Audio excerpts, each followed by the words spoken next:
If you move across the East African region today, you're going to realize that many countries across the region are grappling with unprecedented rains. And experts are pointing to the fact that climate change is real today more than ever.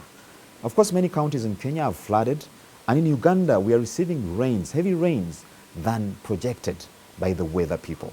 But we'll be delving into that story in our subsequent shows. It is Money and Markets. I'm Charles Wood, your host. Welcome.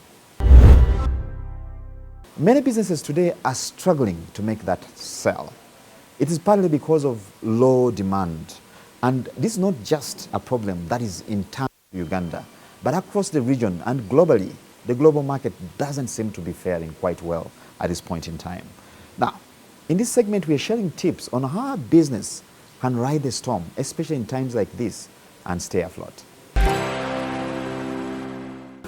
I think as a comment on what's happening around, I think there's a lot of need for compliance to keep proper books of accounts as a businessman. What do books of accounts do? Books of accounts help you, one, know how your business is doing realistically. How much is your revenue? How much are your costs? What are you taking home? Such that before you come and draw what you have not made, you think through it. Two, if you have proper books of accounts, you will walk into the bank, because for us, our part is to ensure that we give you money, we lend. But we want to lend to somebody who knows their business, who we can share that initiative to say, this is where we are going, this is how we have done, and this is how I hope to pay back the customer's money. So it is important that you keep those books of accounts with a view that you will get strategic partners like the bank to come and work with you and support you. Subsequently, it's a win-win solution. Of course, there are taxes and all the other things, but let me say this. Where we are going, for you to be able to survive and do real business, one of the key business people you're going to work with is government. You have to comply with the tax side of things. And it's becoming important that if you're going to do business with big players, they will need to also comply, and you also need to be compliant. So what am I trying to urge our friends or ourselves in business? To try and ensure that we know what's happening in our business, we can properly account for it, and defend our position, such that we get to understand how we maneuver or juggle the current economic times. I know which products you want to bring in, which products they will sell, what are their taxes or whatever, and such that you're able to manage that, because it is here with us and it is here to stay, because the country needs to survive, and it can only survive with us paying our fair share of taxes. Look, I think we are going to post even much greater numbers, because the key around a bank is to support the customer in the scenarios they are going through. You did talk about the exchange rate, the turbulence that we had at the start of the year. Very true. We had so many customers walk in and say, what solutions do you provide?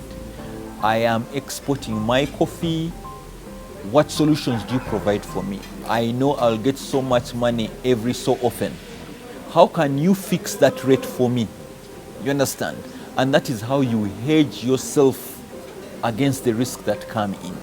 So that way, customers were able to make some money or to hedge their revenue. And once you have hedged that revenue, you just go back and start working. If you're a coffee farmer or a coffee exporter, you're exporting maybe 1 million bags every so often, your work is cut out. Ensure that you deliver the 1 million bags. The exchange rate that you'll be getting is more or less locked in. So what am I trying to say? We need to provide solutions. We have provided solutions to our customers, and we are seeing that support come through. Yes, high interest environment, very true. But in the high interest environment, we have posted very low impairment numbers. Why? And our loan book has continued to grow. Why is that the case? It's purely because of our engagement. You keep proper books of accounts, you have strategic direction of what your business is doing. We want to talk to you, we want to support you in these hard times.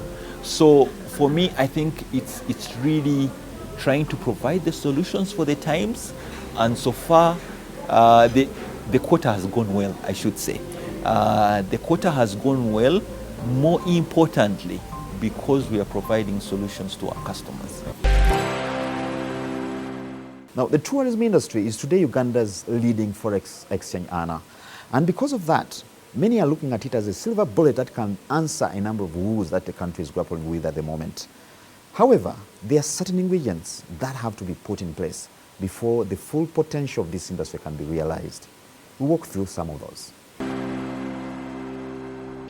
Tourism is still Uganda's major forex earner, raking in over $1 billion every year. Given the country's diversified attractions and sector performance over the years, pundits feel that Uganda still needs to prioritize tourism as one of the areas to help it pull out of the economic doldrums it finds itself into today. Uganda, for the last 10 years, was selected to be among the top tour destinations in Africa.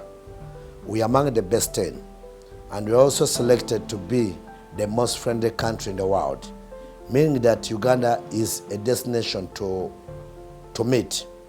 As I talk to you, Asta, the leading travel magazine in North America, selected Uganda as the #1 best tour destination for people around the globe.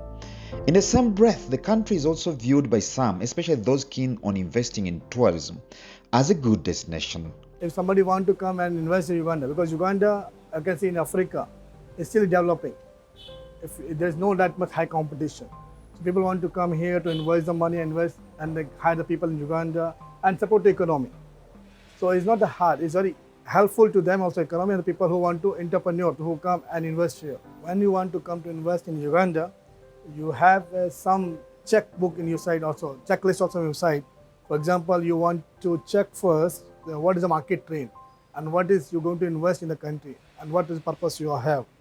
However, even with that fairly good outlook, the country still has a number of issues to address to optimize its potential in this area. So there are some challenges in the industry that somebody needs a visa to come to Uganda, and I call upon the government to continue engaging other governments to remove the visas. Most of the economies we are dealing with, we are competing with in tourism, like Tanzania, Kenya, in our area, many countries are no longer paying for visa. They get visa on entry. That increases on their chances of getting more tourists in their country. So it's a mixed bag for Uganda's tourism industry. While it is true that the country has great potential as a tourism destination and therefore a good place to invest for those keen on tourism, it still grapples with a number of inhibitors ranging from policy, infrastructure, low promotion, among others.